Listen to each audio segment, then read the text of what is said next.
Hello, everybody, and thank you for tuning into the Storytelling Alchemist show here on the Los Angeles Tribune. Very excited about my show tonight. Been off for a couple weeks because we had the hurricane one week, and then there was some other things that came up last week, but it was well worth it because my guest tonight is doing some amazing work in the business world, and he's also very heart-centered and spiritual like myself. Has some incredible stories, and when he and I get on Zoom or on a phone call, we lose track of time. So I'm sure we're going to do that tonight as well during the show. So I'd like to welcome to the show Robert W. Jones. Hey, Robert, Jeremy, how thank are you? I'm fine. Thank you so much for having me on the show tonight. I am always grateful because there's only so much time, and space for everyone, but you've made that time and space for me tonight, and I want to say thank you for that. Yeah, definitely. And we've been working together for I guess now going on 8 or 9 months now. We met through the second Art of Connection book, which we're going to talk about tonight. And I just think that you're doing exceptional work with businesses and helping people grow their business and stuff like that. I think that's just exceptional. So, Thank you. yeah. So let's just kind of jump into it. I know that you're spiritual. I know that there is a lot of, you've had a lot of cool experiences. Could you maybe tell me about uh, your first metaphysical experience or spiritual experience, so to speak? Yeah, it's really interesting because, my background, I feel very blessed. My mom and dad taught at the University of Nebraska in Omaha. And so when I lived there, I had a very interesting life because my dad was Methodist and my mom was Catholic, but they sent me to synagogue because they felt like they didn't want the Christian component of my life to get ruined. So, so I went to synagogue, for my early training spiritually. Um, my dad and mom divorced when I was 7 years old. And for some people, it's the worst day of their lives. For me, it was probably the best day of my life, is when I knew that they were separate from each other because they were both beautiful with their own souls, but they just did not work together. And my mom ended up taking a job at Iowa State University. And all of a sudden, here we are from Omaha, Nebraska, in the comfort of my life there. Now we're living in Ames, Iowa, which was a totally different place. And that's when some of the spirituality started entering my life. And, you know, when it was happening, I was so young, Jeremy, I didn't know to know. All I knew is every night it seemed like there was these orange orbs and they would come into my world, you know, and as weeks went by and weeks turned into months and months into like a couple of years, they just were getting stronger and stronger. And I still remember that there was a way that they were communicating with me and I felt safe, but I also knew that they were like looking at me and kind of trying to get to understand who I was as a being. Mhm. And it really kind of set a great foundation for me for my life because I've always been pursuant on, other things, especially the places that I can't see. Because what I found is there is something there. Mhm. And one of my spiritual mentors said there's no there there anyway. So don't even try to get there. And so I remember the last day that they were with me and I was in my bed and it was so strong. It was like it pinned me to my bed and my mom was only in the next room. And I remember calling out to her. I was like, "Mom," and I Wow. couldn't move. That spirit, those orbs are so strong and I could see them whether my eyes were open or whether my eyes were closed. I still felt Mm. safe, but it was also a sense of such strength that I was still fearing for my mom. And then all of a sudden there was this release and it was as if they said, you know, our time is done and we will let you go. And I was about 9 years old when that happened. And from that day forward, I've never had those same experiences of the, 2.5 years that they came and visited me. And that was like my first real metaphysical experience. And I was probably maybe 49 years old before I even mentioned it publicly to anyone Mm. because I didn't know how I would be received after all of those years. And I did a lot of searching, I did a lot of talking with different people, and I'm not the only one who's been touched by metaphysical um, experience, at such a young age. Mhm. And, being a man, and, I went into the Marines, and I was a computer programmer, and I did all these things. Certainly you're not going to bring that up in those environments. I Right, of was course not in a not. safe place. And it wasn't until years later, when I decided to make a life change where I felt comfortable enough and safe enough to start, discussing my journey with others. And that's when my spirituality grew about 11 years ago. Wow. Wow. So it's interesting because you even mentioned from your childhood that when we first talked about, I think we both share that we were both very shy kids. Yeah. And so I know my story about how I came out of my shell, but what started bringing you? I mean, was it these experiences that you've had metaphysically, or was it just life that happened that kind of drew you out of your shell? Well, my mom, I'm going to bring her into this with this discussion, so because I have to. But when I was young, I had selective mutism. I was a stutterer, and my mom one time she stood up in the audience when I was speaking, and she goes, "Don't forget about your lazy eye." And so I was like, "Oh my gosh!" And I thought to myself, I go, "Mom, only a mom can say that live, at an event, and everyone was just cracking up. And, she's waving her finger, and don't forget your lazy eye. Remember, we had to use those, eye techniques. And and and, and really what it was first and foremost a loving and supportive mom who really sought every avenue to break me out of my silence, to really get me to talk. I was a little bit different because I'm half Hispanic, so it was like I always in Omaha, Nebraska at that time, I was going to a religion that was different than what my family had. I was a different skin tone than the other kids around me. And then I had all these other things going on. And quite frankly, I had the worst self esteem, the worst confidence, and the worst feeling of worth as a kid. I tell people sometimes, a worth of zero looks pretty good when you're so far negative, even that's going up. Mhm. And if it wasn't for my mom and the speech pathologist, the counselors, and the other people that were in the district, at my school, you know, I wouldn't start pursuing, you know, more of an outward expression of who I was. And Mhm. they motivated me by having charts full of smiley faces on it, and notes that I could take home, and sentences that I could say. And they started using group dynamics. And also they put me in sports, they put me in drama, they put me in speaking clubs to get me to practice the very things I needed to be successful when it came to be more extroverted. And in fact, over the course of the 5 years that I was in these programs, when I was in sixth grade, I actually was honored by the mayor of the city of Omaha, Nebraska, and he came across the stage and gave me a key to the city, Oh, wow. because what they were doing is they were celebrating that programs in school could help kids come out of themselves. And I was the first recipient of that. And I owe it all to the team that was there, you know in Omaha. Of course, then we leave Omaha, Nebraska, and I found that safety bubble wrap that I had around me that helped me get out of my shell. And then when we moved to Ames, Iowa, I didn't have to start all over again, but it really challenged me again to utilize the tools that I learned, when I went to Thomas Alva Edison Elementary in Omaha, Nebraska. So one of the things you're talking about life experience that kind of get got you out of your shell, so to speak, and these different experiences and Hmm. where you've been honored and stuff like that.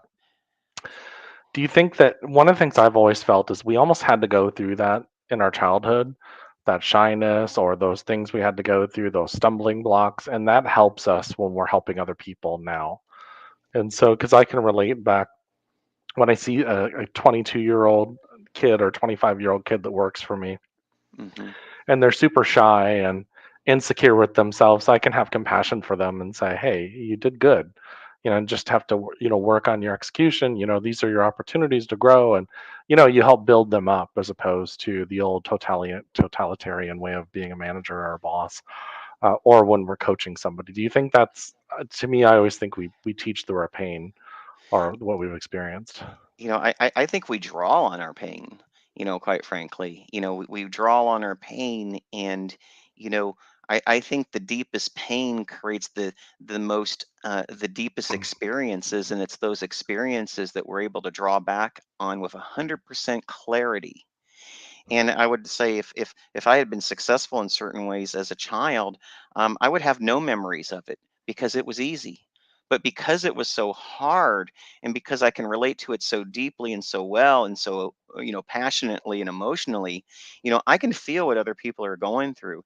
And it opens up a whole different vibration of my ability to be able to speak with people, in such a way that I understand them, I see them, and they see me.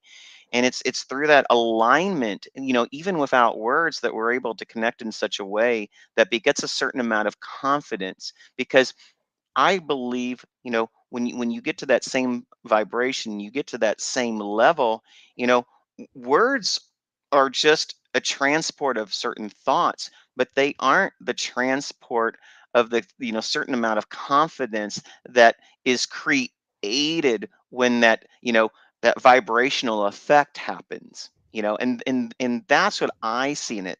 And so it's not just the teaching, it's the feeling of having a safe space that that person can be with you and you with them. Mm. Yeah, that's powerful. That's powerful. So can we talk just a little bit how I love your story about how you did the very first Art of Connection book, and you were going to do a 365-day book, and your wife said to you a comment, and at first you were taken back, but then she was trying to show you a bigger picture. Can we talk about that story? Because I just love that story about how you guys came up with this beautiful concept that's now helped so many people. Well, it's really funny. I mean, it actually started in, the seed of it started with my son when he was 13 years old at the time. And when he said, you old people, you have it all wrong. When you talk about legacy, you shouldn't talk about stuff, you should talk about knowledge. Because Mm. if it's stuff, anyone can take it away or you can lose it. But if you have the knowledge, you can always get it back or you can always keep it. And that was kind of my son's thought. And I thought about, like, what I did within the community is each week, drawing upon my church missions, drawing upon the Marines, I would give out a quote of mine that I could lend to the networkers to make them stronger business professionals. So I'd have a quote, a thought, and a question to, whatever chapter members were there. And so I thought, that's it. That's the key. I'm gonna take all of I mean, Jeremy, I kid you not, I was like the happiest clam in the world. I was so excited. I'm like coming in there and I'm thinking, and I just got done with my publisher, and she thought it was great. And I'm like, okay, I'm gonna take my quotes, my thoughts, I'm gonna take these questions and I'm gonna make a book out of it to help people, because we were just getting through COVID. And I come walking in the door, and I think this is what you remember. And I come to my wife, and every spouse is always your most stringent supporter at all times, right? Right. so I, so I so I come into the house and I'm like, honey, honey, honey, I put $5,000, down on a book to be published. And she's like, you did what? And I'm like, yes, it's going to be the greatest book ever. And it's going to take all of my quotes and my thoughts and my questions from the past 5 years of our networking group, and we're going to put them all together to help other business owners. And I remember her looking at me, and she said it again. You did what? And then there was that pause.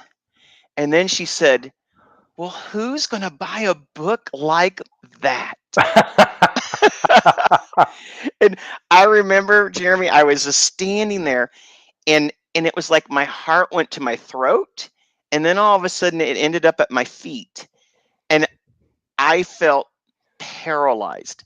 And to me, it might have been only nanoseconds long, but I believe that there was an eternity in that small little time warp of space, when my wife told me that.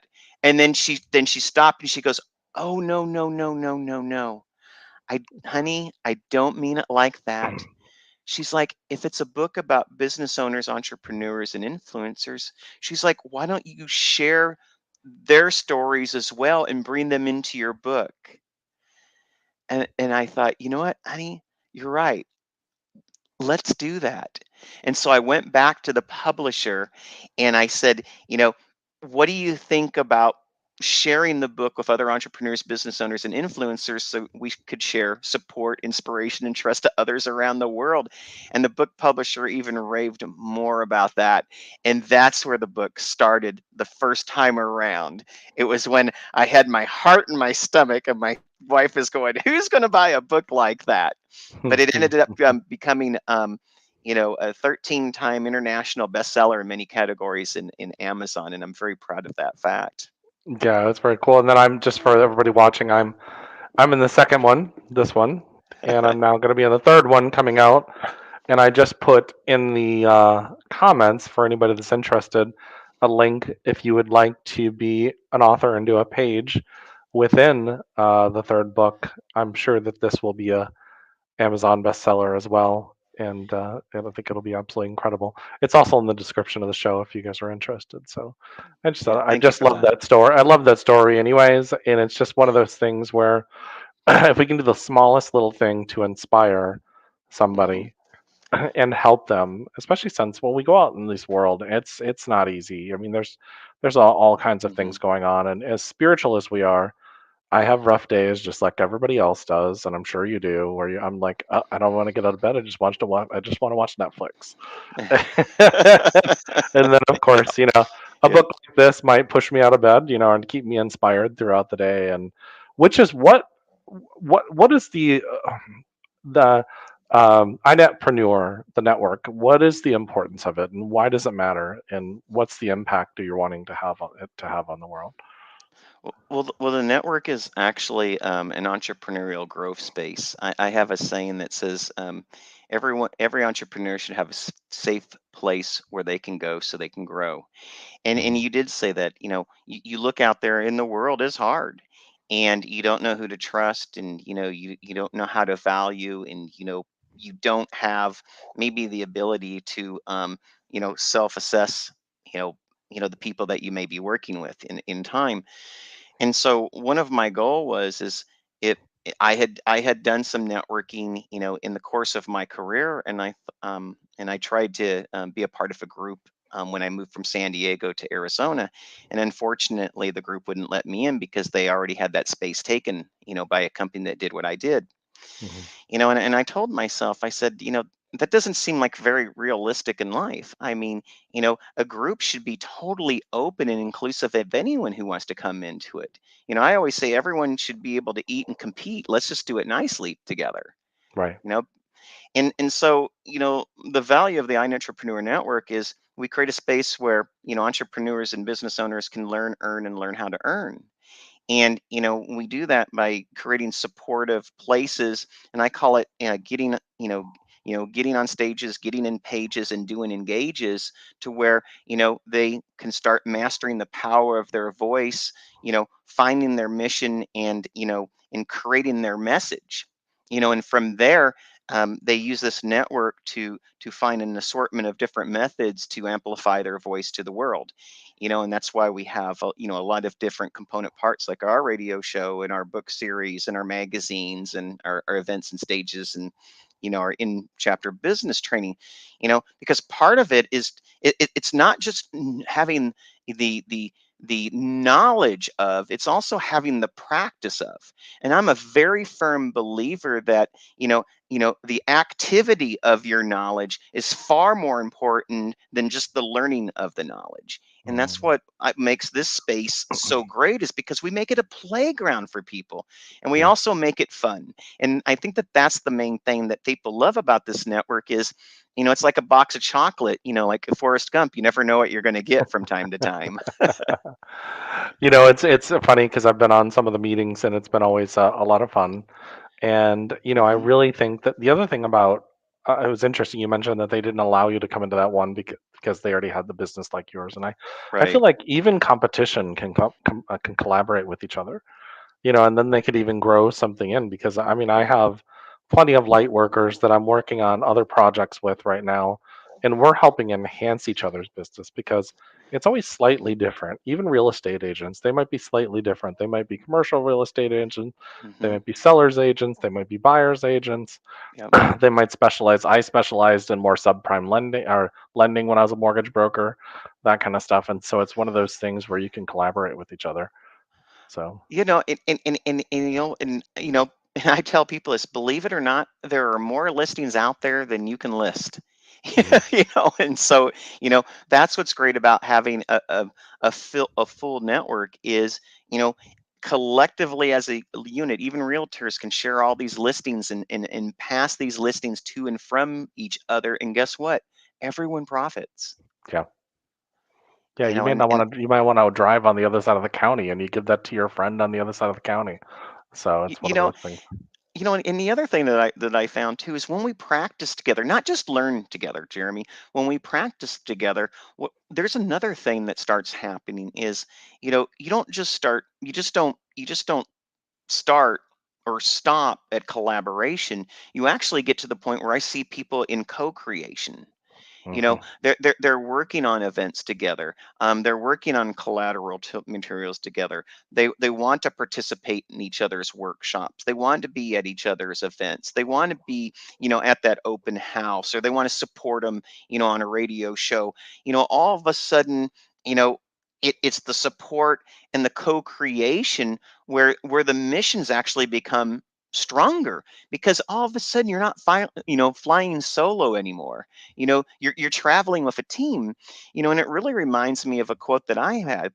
you know when I was young, it used to all be about winning, but as I gotten older, it's all about succeeding. Because when you win, right, there can only be one. But when you Hmm. succeed, you can take everyone Everyone that with you. wants to come with you. And that's what I seen in the co-creation space is we don't, look at, you know, competing with each other. We actually look at completing with each Hmm. other. Which is a synergy, right? Yes. A synergy Yeah.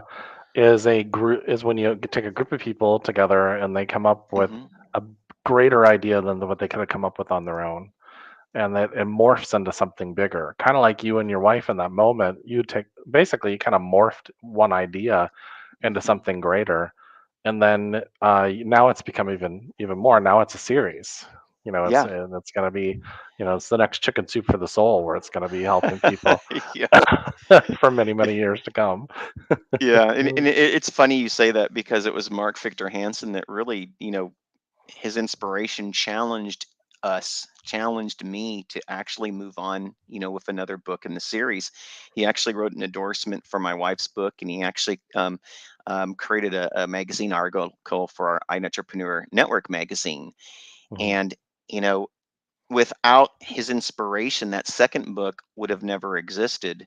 And then comes a third book, and now we're working on the conceptual foundations of the fourth book that will be coming out. That's going to be exciting. It's going to be It really exciting. is.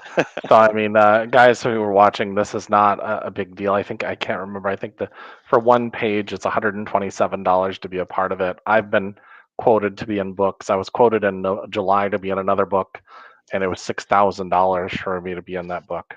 But it was with Russell Brunson and Tony Robbins and all that kind of stuff. And I'm like, I don't, that's fine.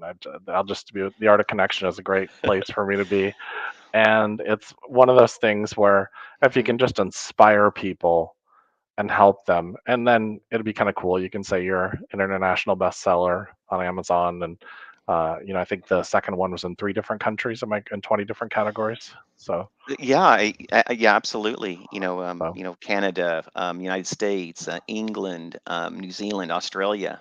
So we yeah, hit number one categories in most every English-speaking nation. yeah, which is You really know, but exciting. I mean, I want to back up just a little bit, because you said something I think that's so profound that needs to be, kind of dug into with your show. You talked about, being in the book that costs us $6,000 versus one that's, 127. And it's another thing that I learned, and that was the value, again, that Mark Victor Hansen kind of inspired me. And he was there's conversations at every level. And never diminish whatever level that you're on. And I Hmm. say that to a lot of speakers and a lot of entrepreneurs who also want to become authors. And they're like, who's going to listen to me? And who's Hmm. going to, read my words that are published? And why do I think I should matter? I've only Hmm. been an entrepreneur, 2 years or 3 years or 4 years. And what I would come back to that to say is like those 2 to 3 to 4 years matter to those entrepreneurs who've been in business 2 to 3 to 4 months Hmm. you know and so with every person who's in business, there's someone that's probably behind you following, and they want to hear your words. They Yeah, want to drink of your knowledge because your knowledge is actually probably more meaningful to them than someone who's been successful for 20 to 30 years. absolutely. you know Yeah, and, and and that's frequency. Yeah. it So, yeah, absolutely. yeah, If you are an entrepreneur and you've only been in business 2, 3, or 4 years, don't underestimate the power of your words because they matter to someone out there, and quite absolutely. frankly, lots of someone's. Well, it's funny you should say that because I wrote before my first book that came out. I wrote probably like two or three others, and I never published them. And my friend said to me, "Why didn't you publish those?" I was like, I've grown beyond those books. I mean, I'm just not in that space anymore." She goes, Right. "But other people are in that space, Yeah. and they need to read that book just because I write through my experience, and so Yeah. and give a lot of personal stories." And so she said, "But there's people out there that are where you were at in 2006." And so, I, and then, yeah. And here's another thing. That I tell people, and they say, when I worked for Intuit, and I worked on the team that did TurboTax, and then I went from there and I worked with GoDaddy and Realtor.com after that.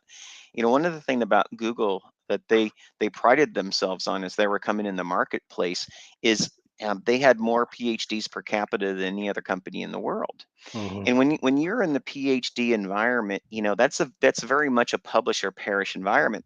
So part of the model was, why to keep blogging, why keep pushing out content, why remain relevant? It's because Google's algorithm really attributes a lot of your success, to the recency, of documented thought that Google can, index, archive, and then retrieve for others. You know, but here's what's also happening. We talk about, those that we find online, and, how do we know if they're real, or how if are they Memorex? So another thing that, people are starting to do now is this: they're going to Amazon, of all places. And in Amazon, what you can't fake all these books. You can't fake the publishing that you've done. So if I go to Jeremy's profile and he has a book up there, that's going to look vastly different if he has 11 books up there, yeah, in his space. And so, yeah, maybe one, two, or three books are all his own as authors, and he may collaborate in 8 other books. But to the eye test, all of a sudden I'm looking at that, and Jeremy's credibility skyrockets, you know mhm, and the authority that he holds to the person who's looking for, maybe, storytelling alchemist. All of a sudden, I want to do business with Jeremy because he looks like the one that has the right credibility and foundation of who I want to work with, because I can go to any websites, and guess what, sometimes websites even lie. you know but one of the things that doesn't lie very well is the amount of published works that you have. And not only is the Art of Connection a published work, we were accepted in the Library of Congress before our transcript was even finished. yeah. Yeah, it's funny you should say that because I've been starting to take my old blogs from many years ago, and I've been putting them in ebooks. They just short ones. I Hmm. may sell them for 99 cents or even give them away for free. But what it does is when I'm just now, Natalie is helping me build my. She gave me the idea to build out my Amazon profile because I never knew I could do that until I met Yeah. you guys. And so I just thought this gives you more credibility in ebook as opposed to Mhm. a blog. And then it gives a link to my website on the ebook, and I just thought that was a better marketing way of getting and the backlinks are a lot stronger on Amazon than they are on a blog. So, Yeah, no, absolutely.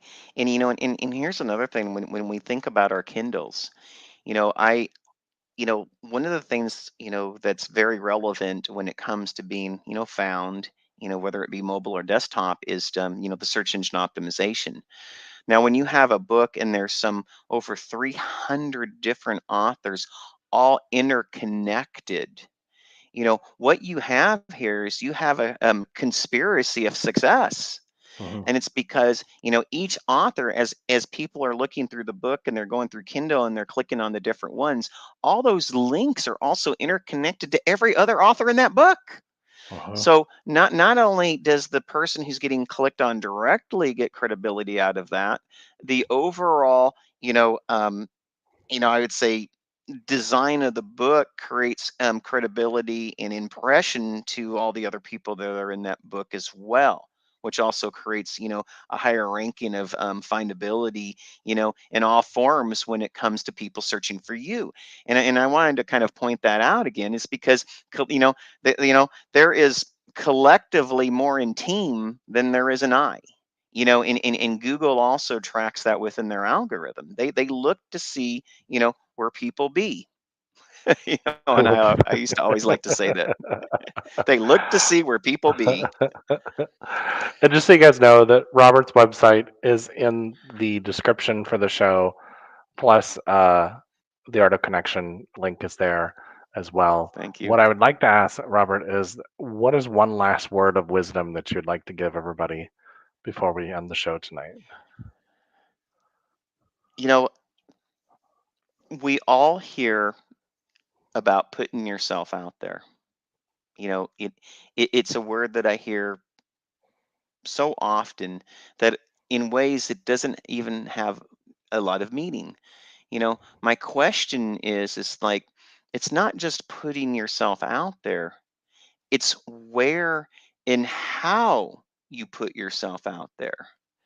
Because much of the time when you put yourself out there, something I learned in this business, when you start networking and you put yourself out there and you only put yourself out there once a year, you're not going to be a very successful networker. If you put yourself out there and you get on one radio show every year, yeah, you're putting yourself out there, but you're not going to be very successful on radio No. shows. If you write that one book or you did that one contribution into a book, you put yourself out there that one time. But here's the thing, to really channel the power of putting yourself out there, what you should do. And there's that should word. What I would say you do is once you start writing in books, you don't stop.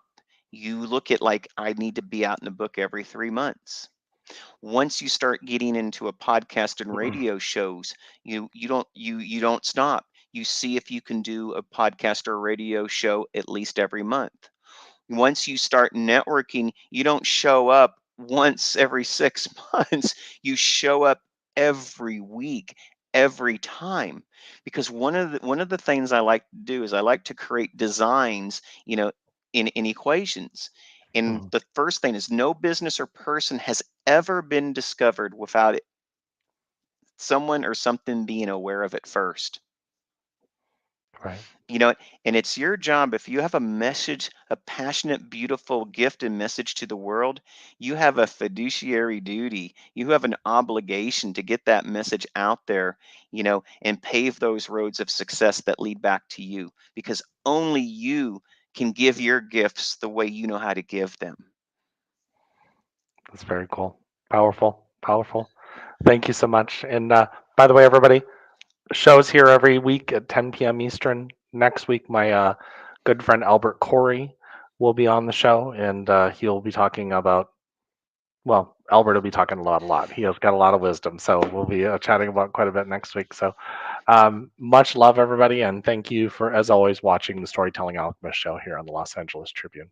Have a wonderful week, everybody.